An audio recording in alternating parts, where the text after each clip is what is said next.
We're back to 106 in Park, where the live and studio audience is in the building. I'm your host, Miss Jazzy J. Now, if you're just tuning in, no worries, because it's about that time for the #1 video of the day.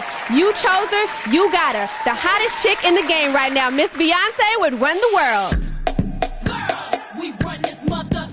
Yeah. Girls, we run this mother. What's up, BT? I'm Jasmine Brown, aka Jazzy J. It would be a dream come true to join the BET family as your new host of 106 in Park. I've always envisioned myself in the entertainment biz, and I'm very passionate about my craft. I look good while doing it too. I love that 106 in Park highlights the various artists that we adore and the up-and-coming individuals that are striving to make it. I've prepared myself for this opportunity, and I know with my enthusiasm and creativity, I can take 106 in Park to the next level. I know I have big shoes to fill, but I can do this. If I'm selected as your new co-host of 106 in Park, I will definitely represent BET and 106 in a major way. And most importantly, I need a job, y'all. So remember me, Jazzy J, as for your new co-host of 106 in Park. Thanks, BET. Thanks, 106.